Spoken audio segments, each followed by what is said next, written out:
Hello, everybody out there.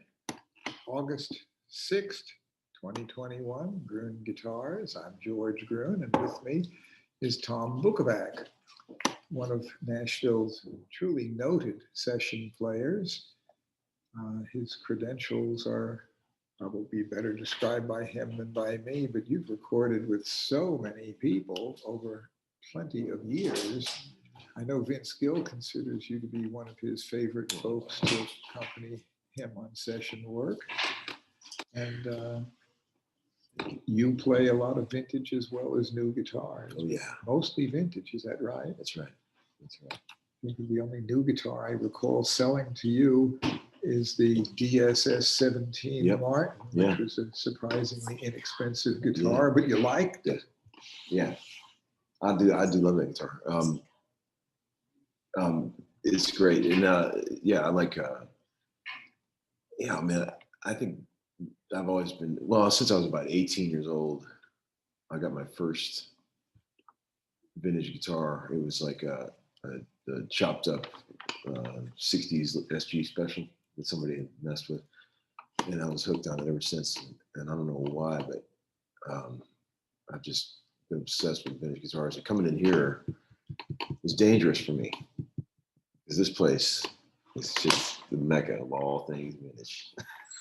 It would be dangerous for us if folks like you didn't ever come in. Oh man, I love this place, man. Man, and thanks for putting up with me all these years, man. I appreciate it. Well, it's people like you who form the base of our support. Yeah, man. And without musicians like you and Vince and Ricky and numerous others who use vintage instruments, Marty Stewart, your long list of them, in rock and roll world as well, Clapton, and there's so many others, Page. They're known for using vintage instruments. Yeah. And it used to be when I started out in the 60s collecting, and even in 1970 when I opened up my shop, the reason to get vintage or used was that they were a whole lot better than anything new. That's right. In 1970, a 5-year-old guitar, January 70s when I opened, go back 5 years, and a 335 Gibson would be it would have the block inlays, but it would still have the stop tail piece and good neck dimensions and fine pickups. Nickel hardware. And nickel hardware at the beginning of the year. By the end of the year, it had chrome hardware and a trapeze tail piece, and the neck was getting narrower. Yeah. And the Fender guitars at the beginning of '65 were built pre-CBS style because Leo had just sold the company in early January. But the specs didn't change till later in the year. But the point is, it was a huge difference in quality and appeal between used and new in 1970 when I opened the store. Now today, many of the new ones are better than some of the ones made 50 years ago. But the true golden era hasn't changed. Right. It's the same ones that you liked so much, or that I liked so much when I was starting out, and that you liked when you were starting out, but they weren't as old then as they are now. But the point is, a 1970 guitar was not near as good as a 1965, and that hasn't changed. Right, right. But today, a 1970 guitar is nowhere near as good as a 2021 guitar. Yeah, that's right. But it really got dark in the late 70s. Let's talk about that. Well, what do you think of those guitars? What do you notice about them? If you think about it, all the major companies, Fender, Gibson, Gretsch, Rickenbacker, maybe not so much Rickenbacker, but they were all making basically the worst guitars of their entire spectrum, right? Would you agree? Yeah, and for Rickenbacker, they had changed the designs, and they weren't doing very much in the late 70s of vintage reissues yet. Right. Did more of that a bit later. Right. But did it seem like in the early 80s, am I wrong about this, things started to turn around a little bit for this? Yes, it did. Yeah, okay. So even glimmerings of that in the 70s. For example, Martin came out with the HD28 with scallop bracing and herringbone trim in 76. 76, right. So there's some glimmerings of that early. Yeah.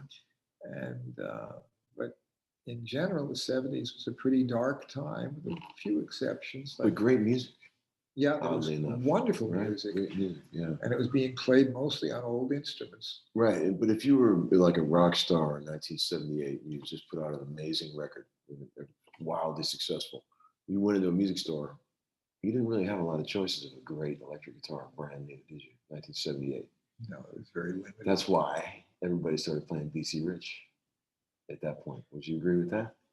I certainly think that there was that element, even Yes. into the mid 80s. Paul Reed Smith Yes. was able to get in on the action because it was not much of a challenge to make a better guitar than Gibson or Fender did at that time in 85.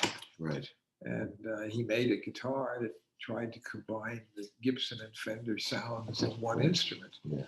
And his workmanship was good. Yes. The sound and playability was good. There was much more demand for something that he would do then, perhaps even than now. Now, a lot of what he does, and even some of his models look more like a Fender now. Yeah, right. Yeah. But PRS still has. Lovely guy, isn't he? I love him. Well, he put a lot of time and effort into getting a design that worked. Yeah. And tweaking it a bit over the years. Yeah, the quality has remained very good. Yeah. And but the fact is, it was easier to compete in 1985 when he went to the NAMM show. That was in New Orleans. I was there at that show, and I saw his opening first exhibit. Did you? And it got a heck of a lot of attention. Yeah. And that's two things. One, his instruments were good, and two, his competitors' instruments were not. Right. And 85 was a time when Gibson and Fender were both, Fender was being sold, CBS was getting rid of it, and the new owners under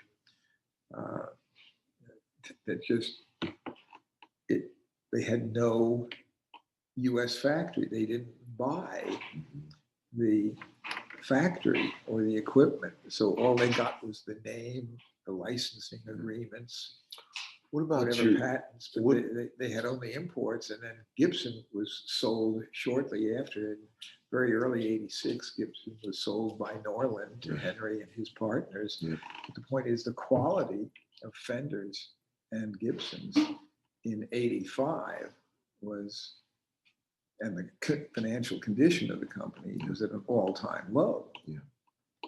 What are your feelings about Martin over the decades? Like, what was the golden era? What was the lowest? What was where's that now? Martin right now is making a far better guitar than they did 50 or even 60 years ago. The new Martins are very respectable guitars. Yeah. But I would say that the great golden eras for Martin were CF Senior.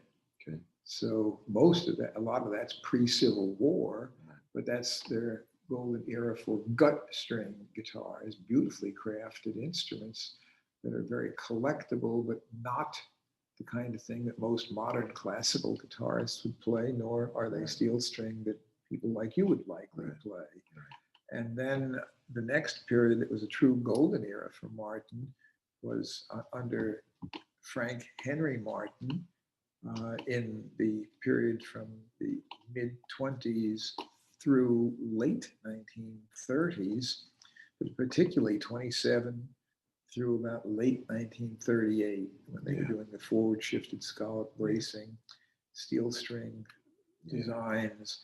And it was a very creative period. There was a great creative burst for Martin from the late 1830s through the 1850 for coming out with Spanish designed guitars with Germanic craftsmanship.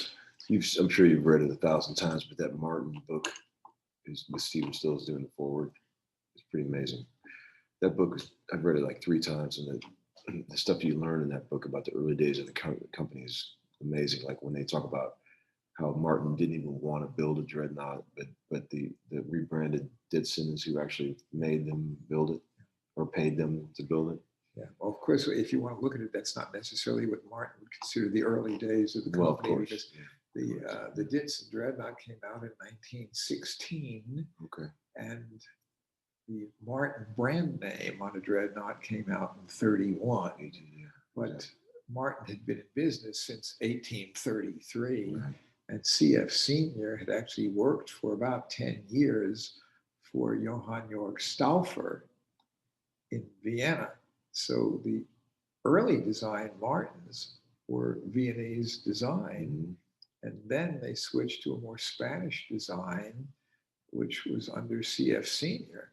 So there was a great creative burst of new design, taking basic Spanish concepts, but doing them with Germanic workmanship, like dovetail joints, which the Spaniards didn't use, and really, in many ways, better workmanship than the Spanish ones he was copying. He was copying, but also refining. And so that was a great creative burst, and that laid the foundation for body designs and work that came later to be adapted for steel strings. What's your all-time favorite year and model of any Martin? That would be a hard question, because for me, since I play steel string guitars, I think probably about a 1934 was a year that I find interesting, because the triple O in 34 still had a long scale, but it was built a bit heavier than the OM model. The OMs came out in late 29. They had the 25.4 long scale, same as the 12 fret triple O. If you're going to have a 14 fret Martin, might be that my favorite one would be from 34, for something like a triple O 45 from 34. Yeah. But you have one? at this point, no. No. Okay. I have owned some, but my personal collection is things that I like, but also things that typically don't tie up so much cash that it could otherwise be used to hire 3 people for a year. Yeah, I get it. So, did you know all this stuff that you know about body measurements and scale lengths and all the stuff that you sort of just instantaneously recall when you opened the store in 1970? if I knew all the stuff then that I know now, you'd be saying that, have I learned anything new in the past 51 3/4 years? And, I don't want to be so stagnant. Yeah. I can tell you that the older I get, the more I find out how much there is still to learn. Absolutely. And I'm still basically a student. I know more than many other people, but when I become omniscient, I'll let everybody know, because by definition, if I'm omniscient, I'll know the moment it happens. But I know enough to know right now that it hasn't happened. It hasn't happened. And I'm also finding that once in a while, opinions that I've had in the past turn out to not be true. Right. That I have a lot of experience from looking at instruments, but people like Joe Spann on my appraisal staff has 50 years of experience going through Gibson's records. Right. And Greg Hutton up in Canada has the experience of spending a tremendous amount of time, many years, going through Martin's records. Mm-hmm. And some things that I thought were so, based on what I've looked at, turn out to be wrong. Right. And some of the previously published serial number lists for Gibson turn out to be wrong, sometimes by as much as 4 years or more. Wow. So things that I thought happened at a certain year, if the records show otherwise, I'm going to have to change my mind. Right. And I'm old enough to know at this point that a lot of times learning something new involves having to change an opinion, because a child doesn't have so much in the data banks. Right.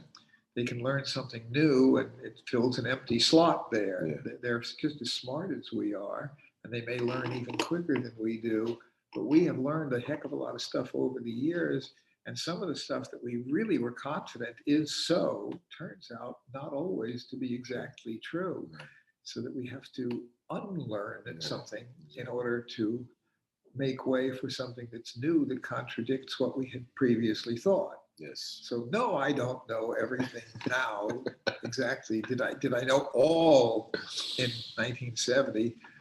I knew a lot, but sometimes I thought I knew more than I really did. Yeah, I get you. Yeah. So I've had to change some opinions over the years, and I've certainly learned. There's a lot to learn still. Jesus, I feel like an infant still learning all this stuff, man.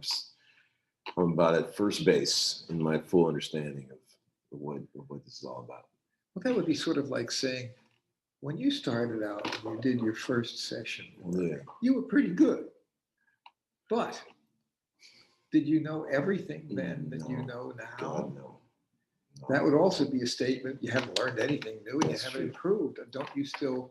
Yeah, every day learn something. You have some things in your head that you sort of are striving for, that you're still struggling for. That's right.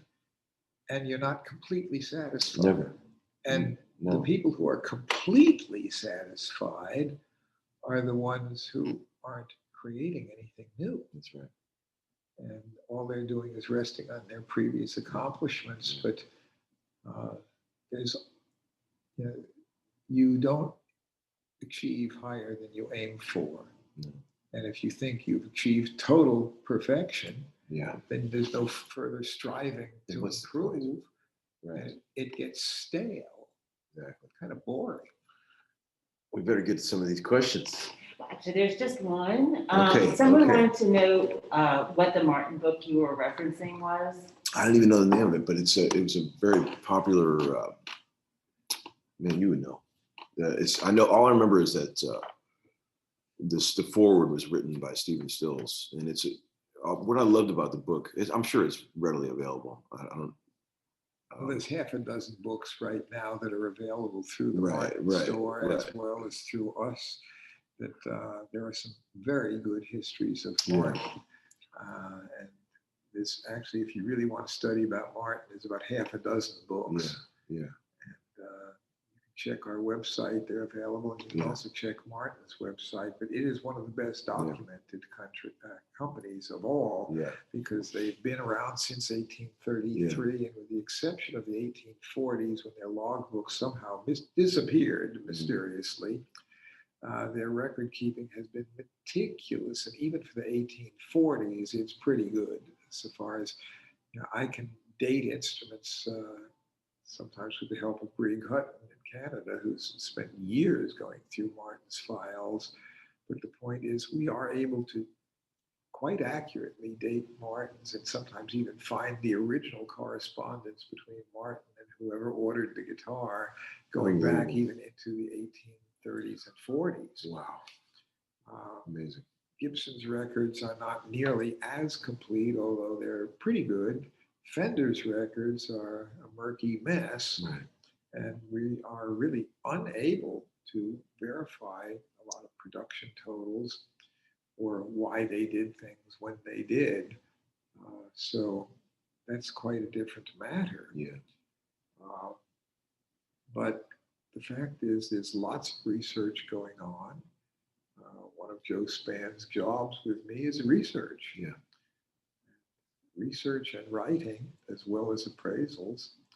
And also, you have to, in order to research an instrument, to consign or buy it, you have to know what it is. And the kind of research that Joe and I and others have done over the years is critically important, because you can't really represent something as original if you can't identify it, or if you can't really do a complete forensic exam and figure out what's going on. You have to know the correct original specs. And as a musician, you don't necessarily have to be concerned with total authenticity and originality on an instrument. But if you're buying one and paying more than a utility price, then you want to know that it is what has been represented. Because obviously there are some instruments priced as utility tools. There are some priced as collectibles because of who made them and when, what model. And there are some that are priced as memorabilia collectibles. And the memorabilia market is completely different, because It could be a harmony guitar played by Elvis that had some Mexican do some fancy schmancy inlay on. Yeah. And if he was in a movie with it or something, that's valuable. Sure. But the guitar, so far as you or I might be concerned, as an instrument, may not be good at all. Right. It may or may not really play well, because for Elvis, it really only needed to be a good stage prop. Sure. And so far as collectability as an instrument, if it's been highly modified, it's something that, if I look at it, I'd say, oh, what a shame. And if it's some famous player, and he did all the modifications himself, oh, that's neat. Right. And people will pay extra for it. Right. There was one question that came in directed to you from John. Right now, Tom, is the 0018 still your primary acoustic for the studio? Do you ever feel the need for a dreadnought size acoustic? Also for Tom, the recent video with the baritone guitar, you bought one and put the other one up for sale. Are you basically a one in, one out guy with the guitar collection? Totally. Or are you still increasing your collection? No, God, no. I was just talking with Eric about that. I have this long-standing rule that if I don't use something, it is gone. I am not a collector. I'm not a guitar hoarder. I just like to have a bunch of instruments around that are set up perfectly, and that every time I go to use them, they deliver what I need. And if I look around and I see something I haven't played in a long time, it's gone. I don't need 2 baritone guitars. I don't need 2 acoustic 12 strings or whatever. You get one good one and that's enough, right? Now, some guys I know have like hundreds of guitars. I don't know why anyone would ever do that. Well, Vince has a lot of guitars. Well, but he's in the Eagles. Well, I mean, if you're an Eagle, you should have a lot of guitars, right? he does use most of them. He does. And then the guy said, is the 0018 still your primary acoustic? Yes, for a long time, that 38 0018 that I bought from Dear George is the best acoustic guitar I personally have ever had. And it's been just wonderful in the studio. I can't tell you how much joy and satisfaction that guitar has brought me. And I'll never get rid of it because people know that I sell everything, but that guitar will be one of the last ones to go. However, I have to show you this. What is this, George? That's a 1937 Gibson Advanced Jumbo. Right. Tell me about this guitar. The AJ Advanced Jumbo was Gibson's top of the line jumbo dreadnought guitar in World War II. Right. It has an Adirondack spruce top, X bracing, and it's rosewood back and sides, but a lot of people are not aware that these are not Brazilian rosewood. They are Indian rosewood. Yeah, Indian rosewood is good stuff. Yeah. It does have Brazilian rosewood bridge and fingerboard, but Indian rosewood back and sides. Indian rosewood is very stable. It's acoustically a very good wood. Yeah. And with proper craftsmanship, Indian rosewood produces magically good results. Like this.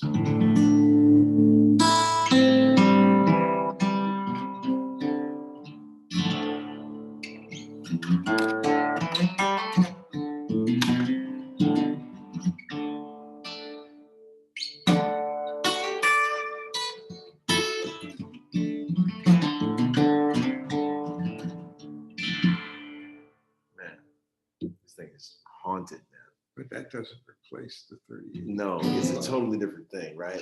So there's room for 2. There's room for 2. See, like in terms of acoustics, well, first of all, I should say that I'm hired mainly as an electric player. I would say for every one acoustic session, I'll do a dozen electric sessions, right? So the need for me to have a bunch of amazing acoustics, I mean, if 1 or 2 is plenty for me. But I've always, over the years, sort of like barked up the dreadnought tree, like that's all my guitars that I had before getting that 0018 were all dreadnoughts, and I love a big, loud Canon guitar like this one with a ton of bottom punch, But I think I would buy these amazing dreadnoughts. I've had tons of 40s Gibsons and old Martins, and I'd get in the store with them, or I'd play them at home, and I'd be like, God, this thing's a killer. And then I'd take it to a session and go to record it, and it was never deliver what I wanted it to. And I just was like, what is wrong? Why can't I pick a good recording guitar? And then just when I happened upon that 0018, took that to the first session, I was like, whoa, this is why it hasn't been working, because the orchestra size guitar for me is what I needed, and I didn't know it. That being said, this thing, I recorded it the other day. It's just crazy good. Crazy good. How many of these did they make? I don't have exact production totals, but it's only a few hundred. It's a rare guitar. They made them from 36 through about 39, and it was a low production. Yeah. They replaced the jumbo, right? Well, it really didn't replace anything. Okay. There was a model called the jumbo in 34 and 35, had the deep body, but it was a uniform thickness body. It was the same thickness at the heel as it was at the end block, or at least very, very close. And it was mahogany. It was mahogany back and sides and neck. And the finish was sunburst on the top and on the neck, back and sides. Yeah. And it had the name Gibson in pearl, had just dots on the fingerboard. So it wasn't as fancy as this, and it was not as powerful sounding as this. It was a good guitar, plenty good, but not this kind of powerhouse. And that pretty much got replaced with the J35, which was less expensive. And at about that time, this came out, so that they had a mahogany dreadnought that was less expensive. Right. And then they had the rosewood dreadnought that was more expensive. I read somewhere online that it's probably wrong, but I read it online, so I believe anything I read online. It said that this was built to compete with the D28 of the time. Would you agree with that? Well, I think that that's probably a pretty fair statement. It was for that same market. And it is the Gibson that would come closest to doing that type sound. Yeah. This is a fine bluegrass guitar. Yeah. You can play bluegrass, you can play old timey, you can play country. It's a versatile instrument. Yeah. And it has fully as much power as a D28 Martin. And amazingly modern features for such an old guitar. The neck width is 1 11/16. It's quite modern feeling neck. Yeah. Almost like a jazz guitar. What about the Fire Stripe pickguard? I've always been fascinated with these. When and why did they stop using that? I'm sure that what it got down to is just a different plastic supplier. And today we're having great difficulty getting good tortoiseshell grain pickguard material because nitrocellulose is quite flammable. Yeah. And so it requires special permits now to ship it. Yes. At least in bulk. Right. And it's dangerous. Catches fire. Dangerous stuff. It can burn up the whole freight car. Yeah. Or the airplane. Right. I don't want to have things like that tragic flight that Hyatt was on that went down in the Everglades because the batteries caught fire. Oh God, I didn't know about that. The nitrocellulose is dangerous to make, and some of the components in it are toxic and possibly carcinogenic. So it's regulated now, and it's hard to get good-looking tortoiseshell. And as far as I wouldn't personally want to be one that working in a factory that made it. No. So, and some of the plastics too decompose with age, and when they do, they put out very toxic and corrosive fumes, which we don't see on those Fire Stripe guards. Yeah. But we do see that on some of Gibson's elevated guards that they used on archtop guitars, and we see that on some of the binding material like you'd see on Gretsch, Stromberg, Angelico, Premier. the New York makers that bought all their plastic from the same supplier. Yes. But basically the fire stripe guards who are pre-World War II, Yeah. or at least through into the war, but not beyond. Definitely the sexiest looking pickguard, in my opinion. They're pretty Go neat. ahead. Okay, so Rich has a question. When choosing a guitar sound for a session, what are the key factors in your decision? And who is making that decision, you, the artist, or the producer?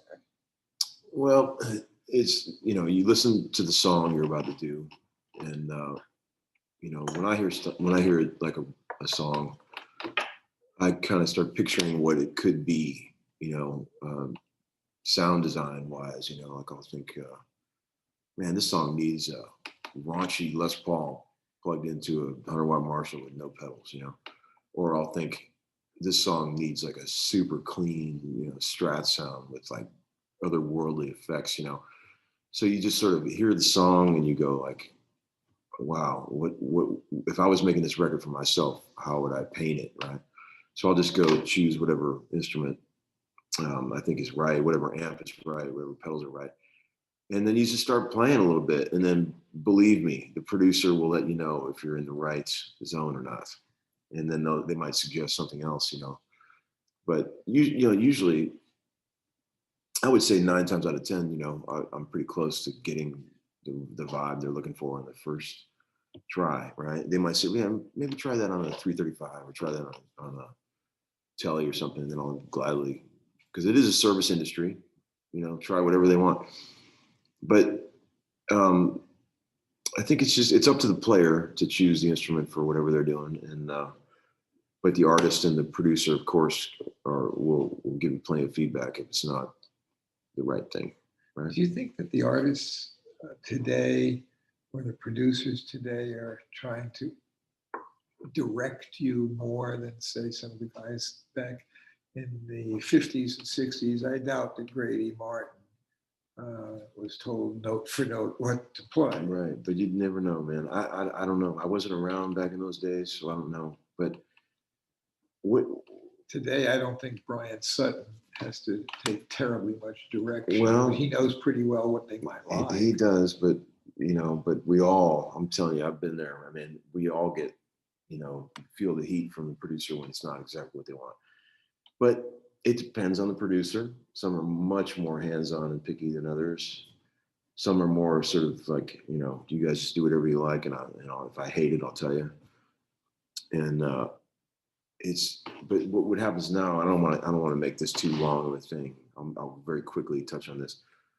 Like yesterday, I did a session all day, and when you come in to record some of this modern pop music, they'll have a template of what already sounds like a finished record. There's like 20 or 30 parts on it. The vocals are already done, keyboards, synths, bass, it's all done. The tempo, key is already decided, and they play that. It's called the pre-pro, they call it, the charade. Hey, buddy. And they'll play that template. They've already got the thing worked out, all these hooks and parts that they like, and then they'll have like a small band to play along with that template to see if they can improve some of the sounds or add to, right, with real instruments. So like yesterday, I did a session where we did 3 songs, and it was like they already sounded like finished records by the time before we even played a note. But then you just add a couple of little things in that the guy may not have thought of that programmed it, and add some real drums and real bass, and then you got a hit record. So it's a strange way of doing things, because in the old days we used to have to build a track from scratch.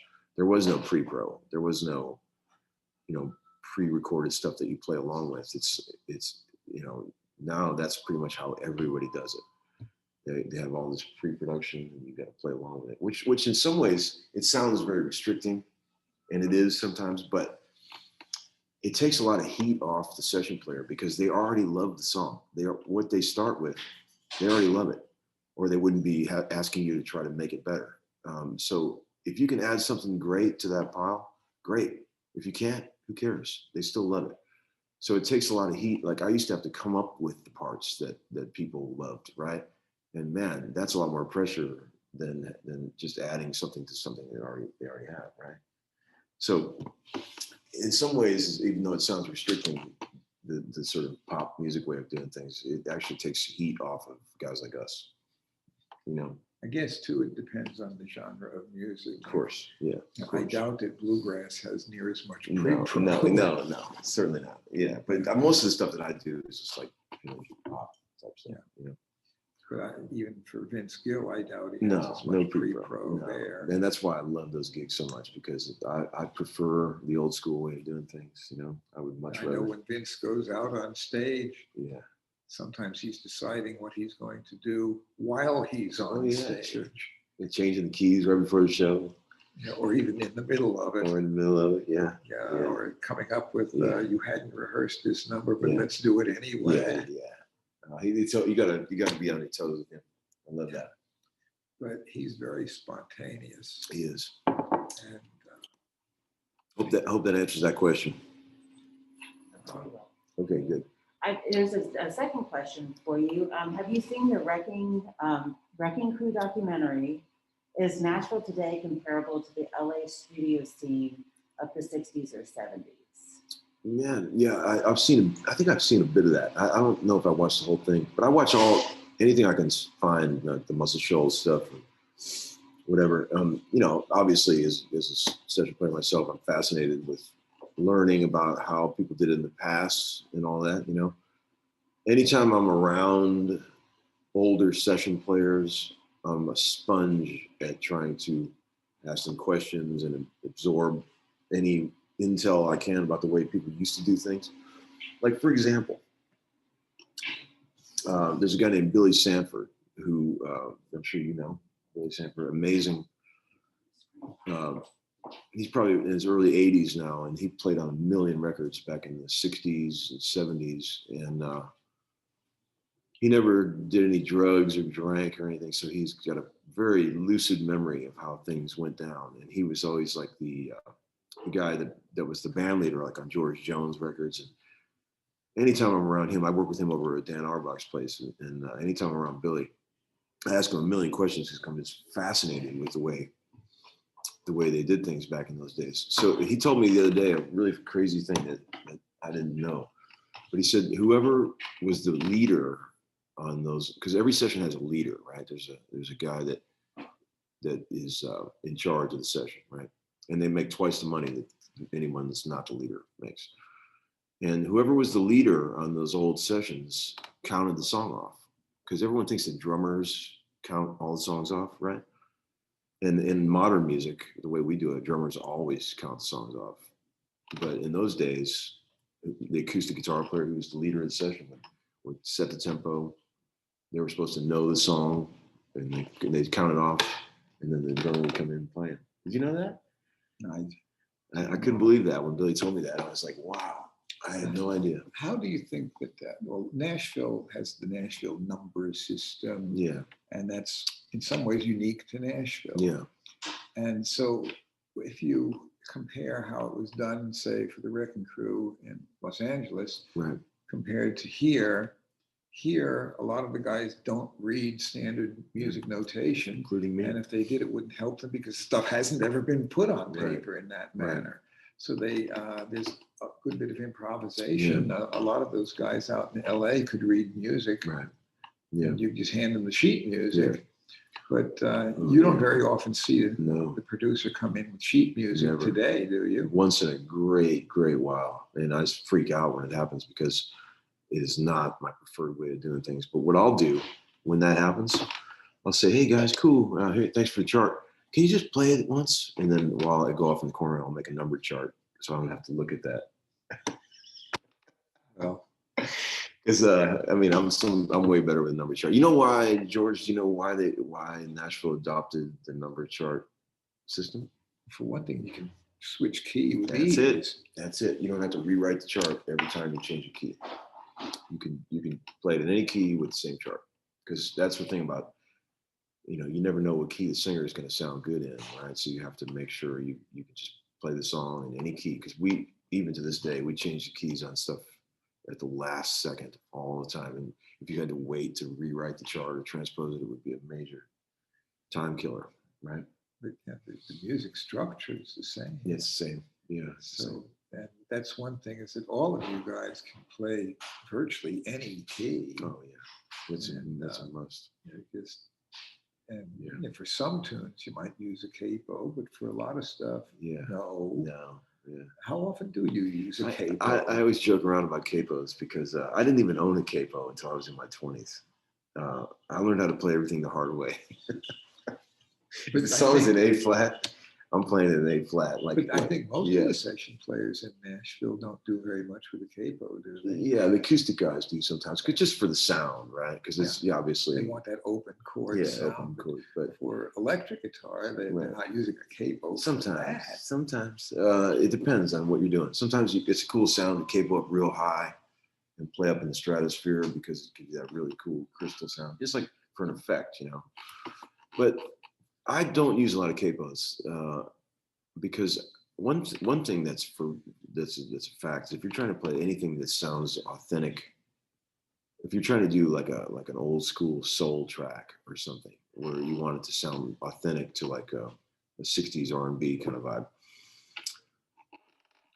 I'll be on sessions sometimes trying to do a track like that, and I'll look over and some guy's got a capo on, and I'm like, dude, it does not sound right when you try to play that stuff because those guys didn't have capos. They didn't use. If you try to get that sound without playing the bar chords the hard way, it just doesn't work. So that's just a little tip from Uncle Larry there, George. And we have a couple of questions that are just sort of more up my line, but I think that you may have thoughts too. Like we got one over there. John Chamberlain asked, I'm researching ways of straightening an old archtop neck that has a non-functional truss rod. I came across a method of heating the fretboard with an iron and then bending the neck by hand or applying pressure with weights. Is there any potential harm to the neck and fretboard by trying this, and can it possibly correct the warp? And sometimes when you do things, they're hiring a pro. And if you had a guitar with that kind of neck, I don't think you tried that, what he's suggesting. No. We're strongly suggesting that that's a job that should be done by a pro. That's right. And in fact, what you're suggesting, so far as the technique, that's a job that wouldn't be done that way by a pro. That's right. Don't do that. Yeah, don't do that. If the rod is non-functional, you need to know why it isn't. And if the rod can't be fixed, then it should probably be replaced. Because if the neck needed a rod in order to work, then just heating it is going to be at very best a temporary solution, and you're likely to do a whole lot of damage by trying this technique. And even if you don't do a tremendous amount of damage, at the very best, what you're going to have is a temporary solution that they're going to have to fix right later anyway. Right. Yeah, that's dangerous business and far beyond my price range. I have no idea. There's a whole lot of do-it-yourself repairs that there's a reason to hire pros to do things. If you really don't know how to do something, see, if you don't know how to play a tune properly, you don't harm the instrument by trying and screwing up. That's right. But if you don't know how to fix an instrument, that's right, you can damage the instrument permanently. And if you don't know how to play a tune and you don't hire the right session man, well, you may not die. Your tune may die, or your project may die because it does not be is not profitable because you didn't hire the right guy to do it. Yeah, right. Yeah.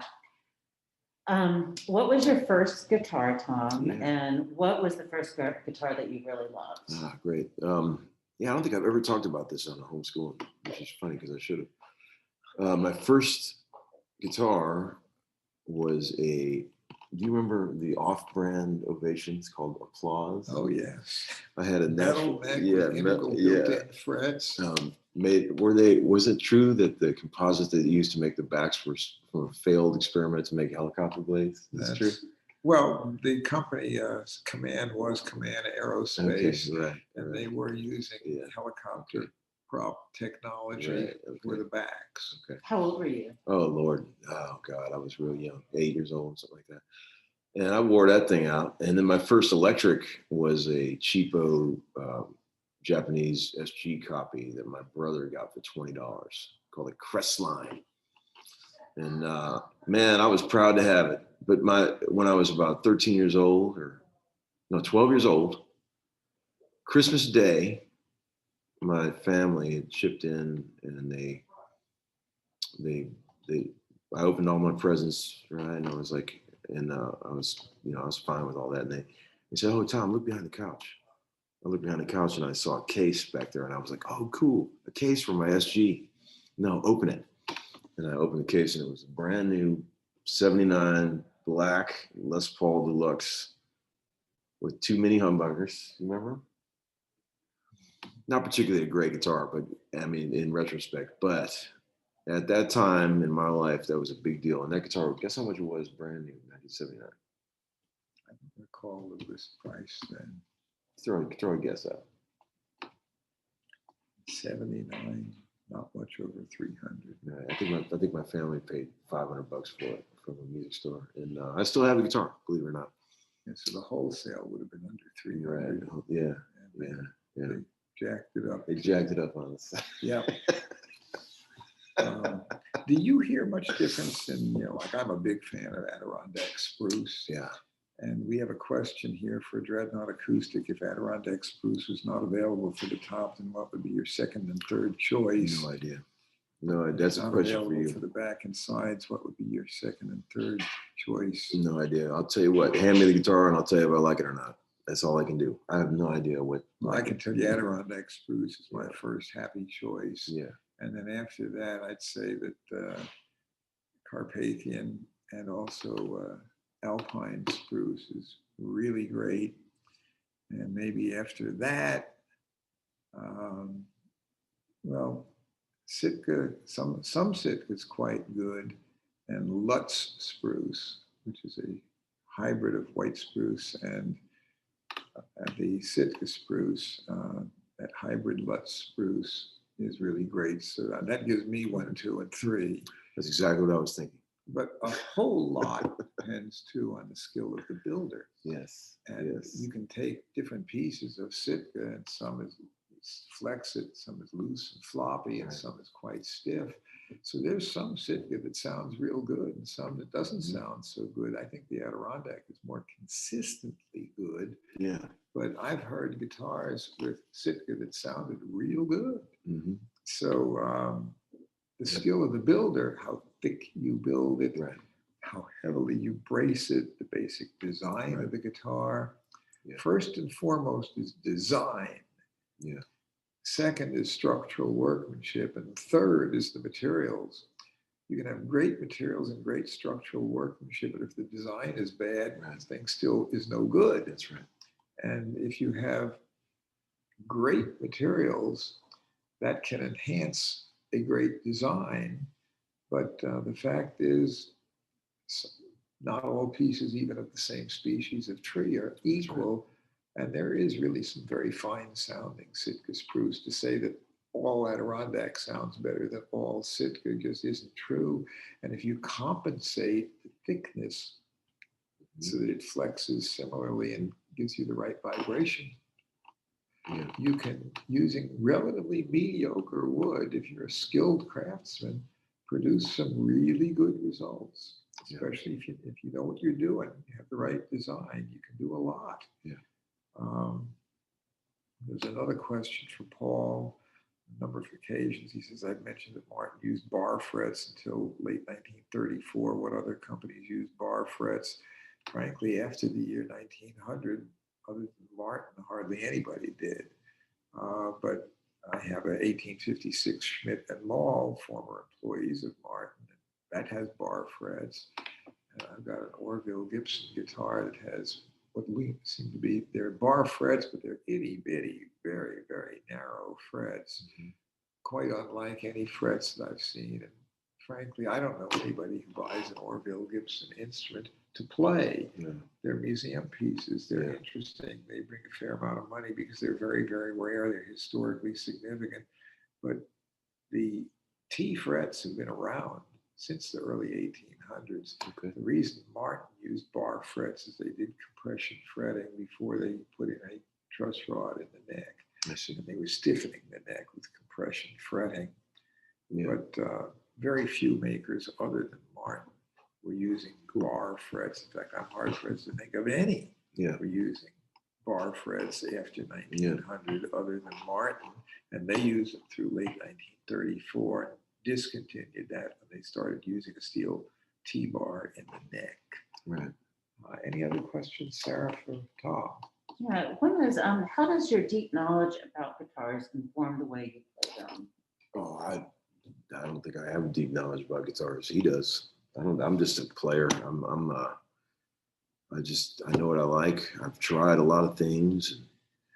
You know, I kind of know what I don't like, at least from what I've tried, right?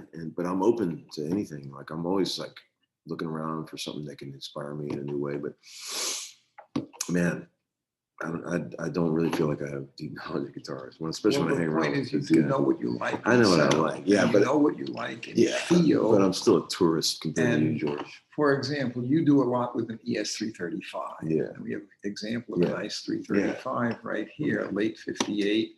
That is basically the same specs as a 59. That's a It's beauty got right the there. bound board, it's got the jumbo frets, Yeah. it's got everything a 59 has, although it's a very, very late 58. But what is it, say, about that model that inspires you? Because keep in mind, that guitar, when new, cost a bit more than a Sunburst Les Paul. Yeah. And also, so far as rarity, if you look at the time period from mid-58 through 1960, when Sunburst Les Pauls were made, there were more Sunburst Les Pauls made from mid-58 through 60 than there were of these. Yeah. This has the exact same wiring harness. It has neck dimensions that are similar, but obviously it is a different guitar from Les Paul. It is. So functionally, it has a same bridge, same tailpiece, same electronics, similar neck dimensions, although the neck is longer on this. This is semi-hollow versus solid. Why is it that this model here appeals to you? And you do play Les Pauls too. But so you have opinions on those. You get a different feel. Yeah, but they're just caveman opinions. You know? Yeah, but you're the one who makes the sound happen. All right, here's why I love a 335. Okay, and I've been playing these things for forever. Okay, I probably at one point I probably had more 335s than you did.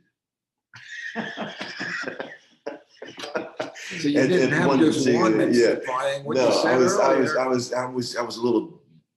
I got freaky with these things about 15 years ago, and I had a pile of dot necks. And man, here's why I love them. Okay, as you know, George, it's a combination of a solid body and a hollow body, right?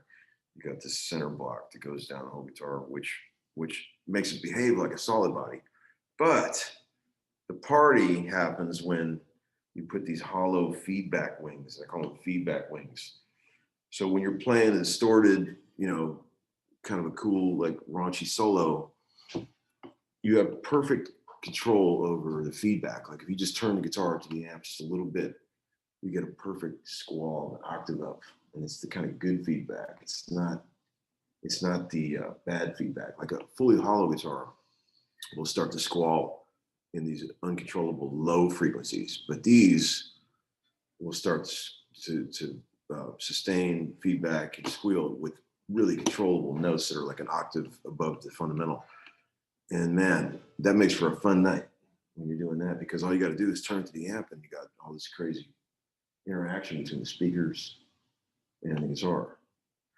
And man, that's great. And they're also very versatile, right? You could bring a 335 to a session as your only guitar and you're going to be fine. You could play anything on this. You could play country, jazz, soul, rock, heavy rock. You could do anything. And, you could, it's just, to me, it's a Les Paul with feedback wings. That's what I like about it.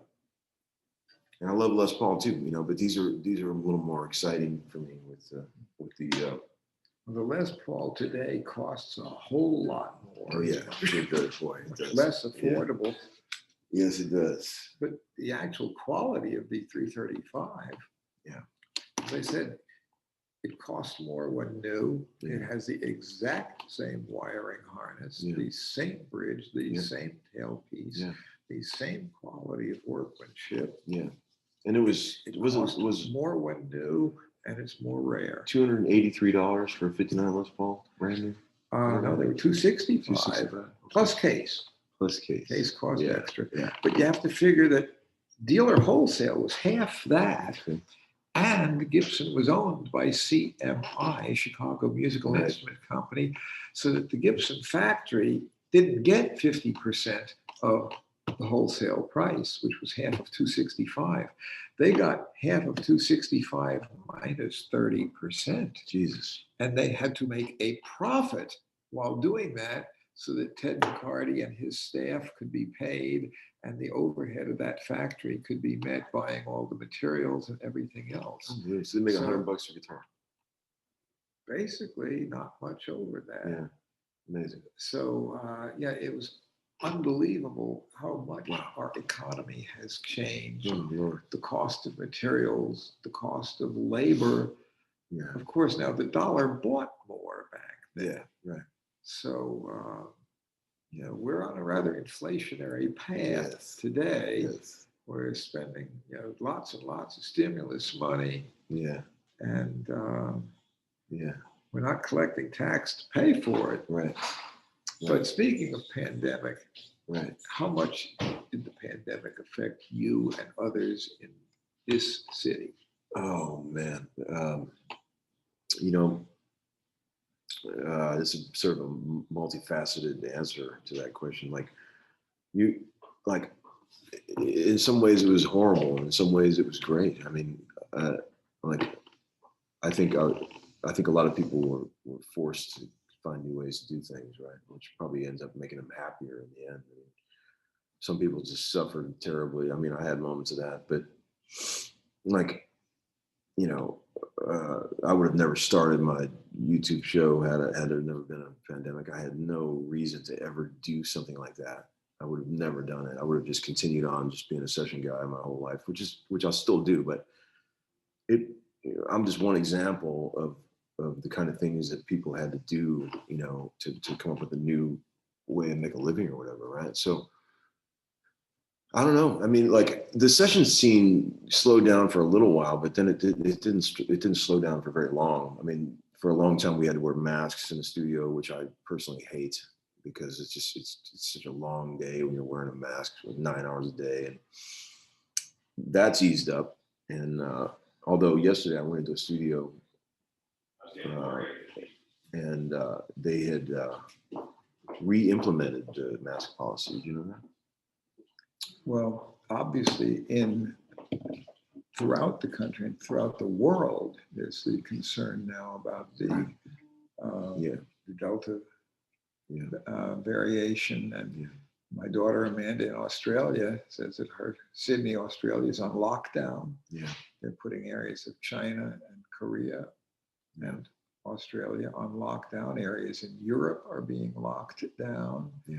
And in Tennessee, you know, we have the governor and leaders of our state legislature who don't believe that masks are necessary or that vaccinations should be anything other than personal choice. Mm-hmm.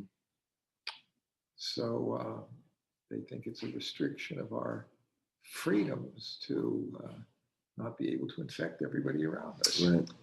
So, but the fact is, if you are vaccinated, the chance of getting sick is very greatly reduced. And we are still very much open here at Gruhn Guitars. And we found that the first 3 months or so of the pandemic was very debilitating for business. Yeah. The showroom shut. We were still doing mail order. Right. And everybody I spoke to in the session scene was not doing much, and there wasn't any touring going on. But now a lot of that is coming back. Yeah. Yeah. And but what you're saying is basically it's back to, if not fully normal, pretty good. Yeah. Pretty good. Yeah. It's pretty good. The guitar market is very good at this Yeah. point. If Yeah. anything, it's better than pre-pandemic. And Wow. the major manufacturers, Martin, Fender, Gibson, Right. they're Taylor, Collins, they're all back ordered. Doing good. And even smaller makers like Beard with his resonator guitars Right. was back ordered at least a year and a half. Yeah. And those who are making good quality product are doing well. Yeah. But do you do any modifications to instruments to make them suit you better? Sometimes, but she has burning questions. Yeah. Go ahead. Yeah, Go ahead. so I wanted to get, first I want to say, I think your statement about adversity brings about innovation was Yes. really excellent. Because that is something that's happened and a lot of musicians have really transformed their lives. Yeah. But Robert has a question. Generally, is there a difference between the sound quality between Martin and Taylor? And if so, can you describe it? Well, I mean, what era are we talking, Martin? That's a right, good right. question. I don't know. I mean, what would you say to that? Well, I think you're right in saying what era Yeah. Martin, because a 1970s Martin versus a modern new Martin is a very different beast. Yeah. And a 1930s guitar, 1927 through late 38, and even into the early 40s when they had the rear shifted scallop bracing, which they had through late 44, they're very different. Yeah. But Taylors, to me, have well-balanced sound. They do well at low and medium volume. Yeah. They do well with a pickup. If you want to drive a bluegrass band acoustically with no mic, no. Probably not. They're not really designed for that. No. And I don't think they can be pushed as hard for high volume. Right.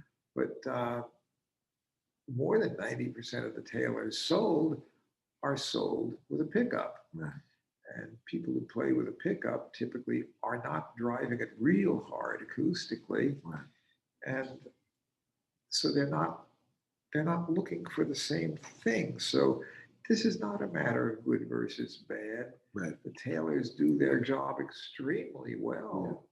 They intonate well. They're physically comfortable to play. The people who play them like them real well. Yeah. And they don't play the same style of music as most of the people who are hardcore Martin fans. That's right. So they're well put, George. Well put. You know, which one is better, strawberry ice cream or chocolate ice cream or vanilla ice cream or some combination? There's lots of different flavors. And my favorite Taylor that I ever had is I've owned a few, but I've got I got an old 12 string that I really like. It's my favorite 12 string acoustic I ever had.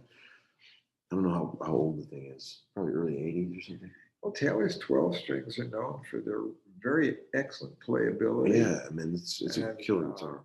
I love it. There's always been a problem with making 12 strings that will hold up physically and still be comfortable to play. Yeah. And Taylors are noted for real success in that field. Yeah, if something happened to that guitar, I'd be bummed out. I like that guitar. Do I think today that any Taylor does what a 1937 Martin with forward shifted scallop bracing does? No. But is that Bob and Andy's and Kurt's goal? Right. The answer to that is also no. Right. Right. They're looking for something different. And you can play jazz very well on a Taylor. Sure. Martins don't sound very much like a jazz guitar. No. And there's so many different sounds that are really good, which is why, you know, when you ask how many flat top guitars do you need with steel strings? Well, you know, the sound of something like a Martin 00 versus a 000 versus a D is not the same. That's right. And the sound of a Larson Brothers flat top, if you're playing blues, that's a whole different trip. They don't sound like a Martin or a Gibson. That's right. But they sound fabulous for blues. So there's room for that. And then also you can say an acoustic guitar. Well, that could also be a nylon strung guitar. Mm-hmm. And classical and flamenco guitars have been used a good bit in studios. Especially back in the 60s, there were a lot of Nashville session players who were using Ramirez flamenco guitars because they had a sound that recorded really well, but the classical sounded a bit muddy comparatively on tape. And a lot of times I found early on in my career that the session player would come in, he'd play guitars, and then he'd want to have overnight on approval so he could see how well it records. That's it. Yeah. And the ones that they often picked out were things that to my ear were not that pleasant Right. sounding, Right. but they recorded well. Sure. The ones that they wanted did not have a rich, beautiful bass. Right. They didn't have any boom to it. They didn't have a lot of punch to them. They were often, to my ear, thin and trebly, but they were balanced in volume. They had good intonation. They were physically comfortable to play. And on tape, when a microphone is shoved 3 inches from the instrument, That's right. that's a whole different sound Absolutely. than somebody's hearing in a bluegrass jam session where you want to be heard 50 feet away That's with right. no microphone. That's right. So John has a question. He asked, are there any solid state amplifiers today that get you close to the good tube amp sound? Oh man. Well, you're talking to a purist when it comes to that stuff. The only solid state amps I've ever heard in my life that I thought were really cool were the 67-ish era early Voxes. There's a couple of really good ones in there. I used to have a Vox Defiance, which is man, I wish I had that back. That was like this very close to the amp that Beatles used on the Sgt. Pepper. And man, that thing had a sound. Very cool.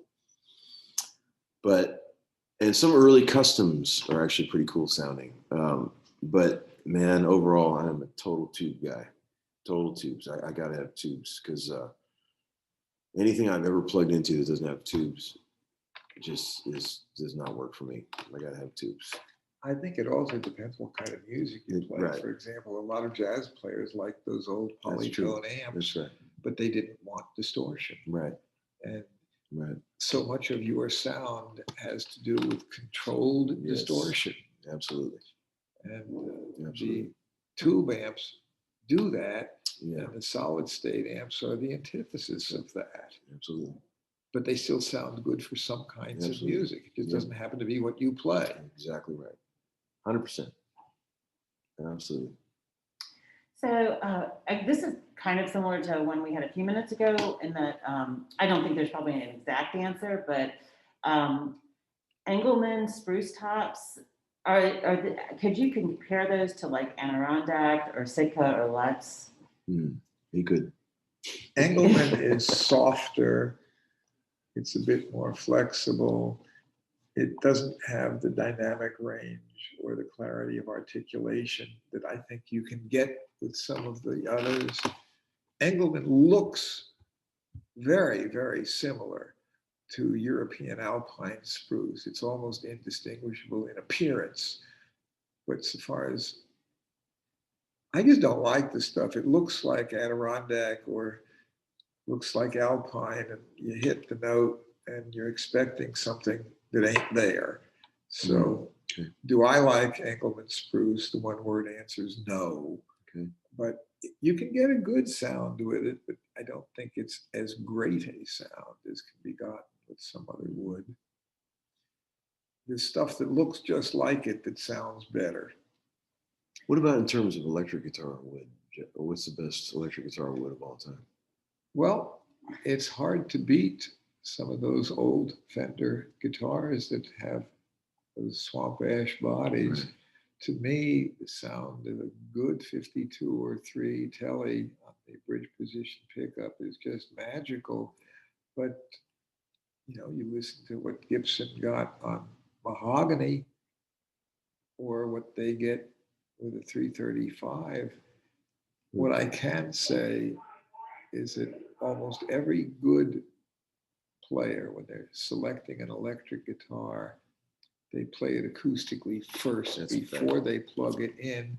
It better Yes. sound good, not Yeah. loud necessarily, but it should be fun to play and have a pleasant tone Yes. before you ever plug it in.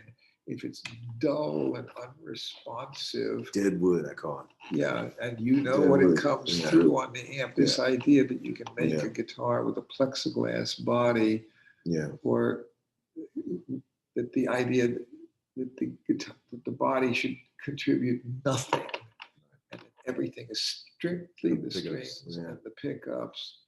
Right. It just ain't so. I think so. The other thing is, of course, the material for the bridge Yeah. is critical. Yeah. So, if you put titanium saddles on a Fender, Right. it sounds different. Right. And they sound very bright. It might be a pretty good tone, but it's not the tone most players are used to. Right. The point is, you can try brass saddles, you can buy steel saddles, you can have titanium saddles, and everything you do that impacts the vibration pattern of the strings matters. I have a question about this. I've always wondered. I know there's a lot of speculation about what the tops on old 335s was made of. Some people say it's just plywood. I mean, what do you think? Well, it is laminated, Laminated, right? but What are the sides? they're maple. But And what's the back? that's maple, but that's what the outer layer is. It's what the inside Yeah. and the outside, but it also has a middle core, Ah. and that varies depending on the maple. See, I always wondered that. Never knew that. Yeah. But the layers you see are maple. Okay. What's in between is not always maple. Let's see. So, So it's a three-piece sandwich. Those are, but you can have 3-piece, you can have 4-piece, and that matters. I mean, Wow. just because a guitar is laminated, like the old Selmer guitars were laminated. Yeah. Most of them were rosewood on the outside and mahogany on the inside, but they were just 2-ply, so that the actual laminations vary. They really do impact the sound. You can get a guitar that has rosewood and mahogany and gives you the characteristics of both. There's a lot of laminated guitars that are made in Asia, and some even in the US now. The outer laminate is paper thin. It does nothing acoustically. Yeah. So whatever the sound is, it's from your inside that you don't see. Right. But the Selmer guitar, when you tell people, oh, it's laminated back, oh, that must be cheap construction. Well, it wasn't really such cheap construction. It was half and half. I see. And so it makes a big difference when you talk about laminated. How many plies? What are they made out of? How thick is each ply? If it's just a paper thin veneer, then that would that be the same like on a 58 175 or 58? They would have had the same lamination on the 58 175 as they had on ES 335 in 58. And all jazz by L5. Well, the L5s were solid. Solid. They were solid construction until you get into the Florentine pointed cutaway ones in the 60s. Those have laminated backs. That's the kind of stuff I'm talking about. I mean, who knows that stuff but you? I'm not alone. I think there's at least 3 other people out there. It just blows my mind. I mean, I'm not going to claim that I know everything. Oh God, And I will. There are certainly people who know more about tellies than I do. Lynn Croson upstairs in our repair shop knows quite a bit more about Fenders than I do. But I know more about Martins than he does. Right. But I have the strength of not only what do I know, but what does my staff know? Yeah, that's right. And that's right. It's just like a band works together. Yeah. And they can come up with something where yeah. the group is greater than any one of the individuals. And part of my power here is that I have a terrific staff. Yes, you do. That backs me up. Yes. And a lot of the reason why, after 51 3/4 years in business, I still come in 6 days a week and enjoy it, is because all I have to do is come in and do the fun stuff. Right. Like, this is fun. Yes. This isn't work. Yeah, it's not work. And if there's work, the rest of the staff does it. Right. They actually enjoy their jobs. Each person is coupled with a job that they're actually very competent at. Oh, yeah. And in most cases that they can do better than I could if I tried to do their job. If I tried to do everything running the company by myself, I would have had burnout many years ago, and I would want to retire. Right. This is a fun job. I often drive down the street, I see buildings. I wonder what are they doing in there. And I generally conclude it's not anything that would be as much fun as this is.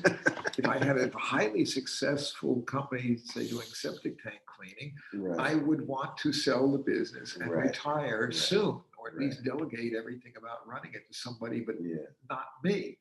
But what I do is fun, which is why I'm looking forward to next week. So next Friday, we'll be back for more fun. Who's coming on the show? I have no idea. Okay, all right.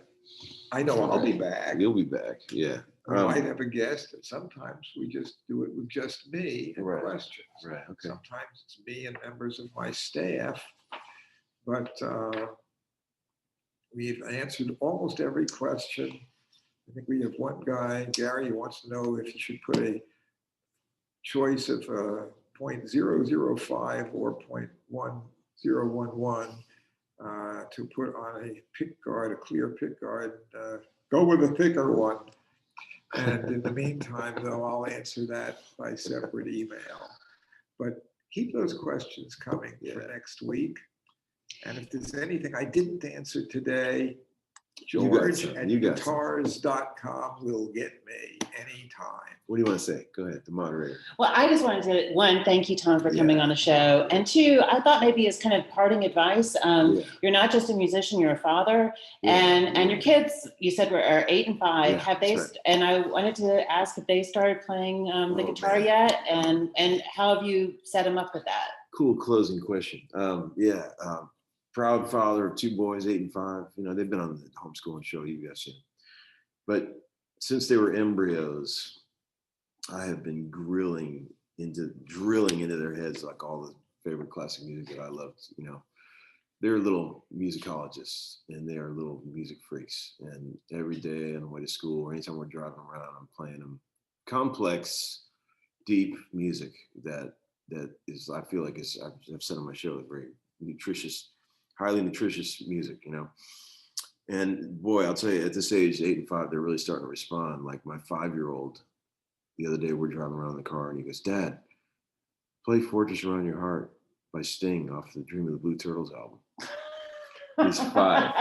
Okay, so and he knows several songs on that album. I'm just saying. So that kind of thing. Right? So way past We Are the Dinosaurs. Yeah, way past. And both of them have amazing ears because their mother is an amazing singer. And so they came by it honestly, and they still go over to the piano and fish out things. Marshall, the 8-year-old, is really picking up guitar, and he's, you know what I was showing him the other day? Thomas Carlyle, and he loves Thomas Carlyle. Did you ever hang with Thomas? I did not. I'm obsessed with him. I'm obsessed with Rory Hoffman, who does basically a left-handed version. Oh yeah, Stones, yeah. But he does it not because he's left-handed. He does it because he's been blind since birth. Yeah. He played keyboard. Yes. Nobody told him how to hold a guitar. He'd never seen it. Amazing. He played keyboard first. You put a guitar in front of him, he puts it on his lap. Here's the hand that does all the lead stuff. Here's the hand that does the other stuff. And he can do everything Thomas Carlyle did plus more. That's amazing. And he does it what would be a left-handed version. He's on YouTube and Facebook. It's amazing because he's blind since birth, but visually it's so interesting to watch. Yeah. And he does things that would be physically impossible to do doing it this way. Amazing. So, but amazing. So that's awesome. That's good. It's first day of school, and I hope you have a good song for them when they get done. So, thank you so much for being here. For watching. Thank you. I'm gonna